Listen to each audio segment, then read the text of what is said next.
Opposition, Kemi Badenoch. Thank you, Mr. Speaker. On Monday, the Prime Minister's safeguarding minister admitted on the floor of the House that there was a cover-up of the child rape gang scandal.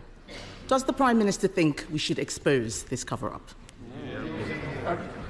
Mr. Speaker, this is obviously a serious issue. I oversaw the first grooming gang prosecution, which was in Rochdale more than a decade ago. There is a contrast here because the Leader of the Opposition, when she was Minister for Children, Women and Equalities, never raised this issue in the House in 3 years. Mr. Speaker, the Shadow Home Secretary held 352 external meetings during 20 months. How many were on this issue? Not one. And they failed, of course, to implement a single recommendation for the independent inquiry into child sex abuse. Mr. Speaker, my position is absolutely clear. Where there's evidence, the police should investigate and there should be appropriate prosecutions. That's route number one. Route number two, we should implement existing recommendations, which did expose what went wrong. They weren't; those recommendations were not implemented by the last government. They're being implemented by this government. We are providing for local inquiries. We're investing more on delivering truth and justice for victims than the party opposite did in 14 long years. Mr. Speaker, in the last year of Conservative government, we had a gangs task force that found 500 perpetrators, protecting thousands of victims. We launched that inquiry that he's talking about, but more still needs to be done. It's now 4 months since I asked him for a full national inquiry. Instead, he promised 5 local inquiries. There will be one in Oldham. Will he now name where the other 4 inquiries will be? Prime Minister. Mr. Speaker, we are providing for local inquiries. This is a serious... Well, they've got so much to say now. Why did they not... Mr. Speaker, why did they not implement a single recommendation in the 14 years they had in office? We're taking forward those. There are recommendations already in place about the change that needs to be taken. They sat on a shelf under the last government. We are acting on them. We are providing for local inquiries, and we're investing more in delivering truth than they ever did.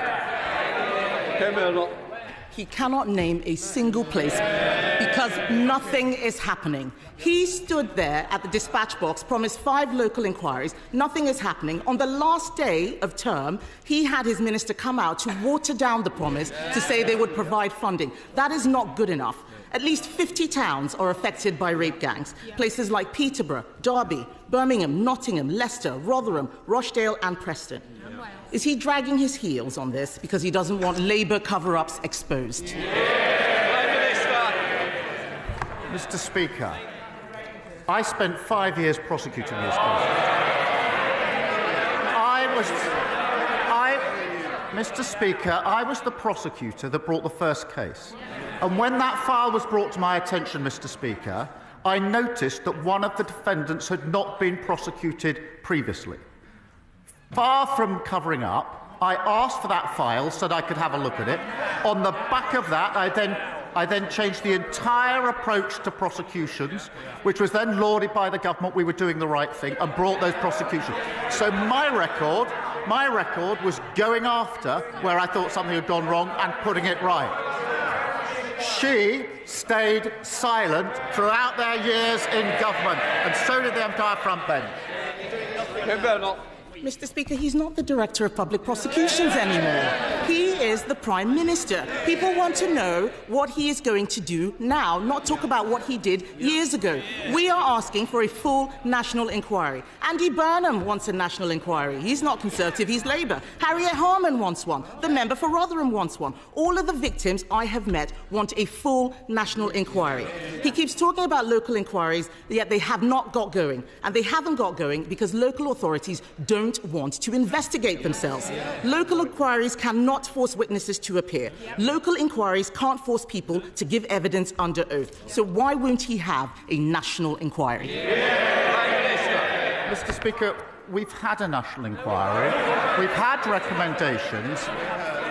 There are hundreds of recommendations that have been made in relation to this issue. It is a serious issue. I strongly believe that we should implement the recommendations that have already been made. And that is what we are doing. I strongly believe we should listen to victims, and we've been listening to victims on this side for decades and working with victims for decades in relation to what they want, which is local inquiries, and we've set those local inquiries up. Kemi Badenoch.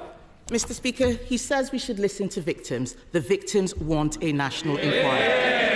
We haven't had a national inquiry. We had the child sex abuse inquiry, which Conservatives launched. There is still more to be done. It didn't cover this scandal in detail.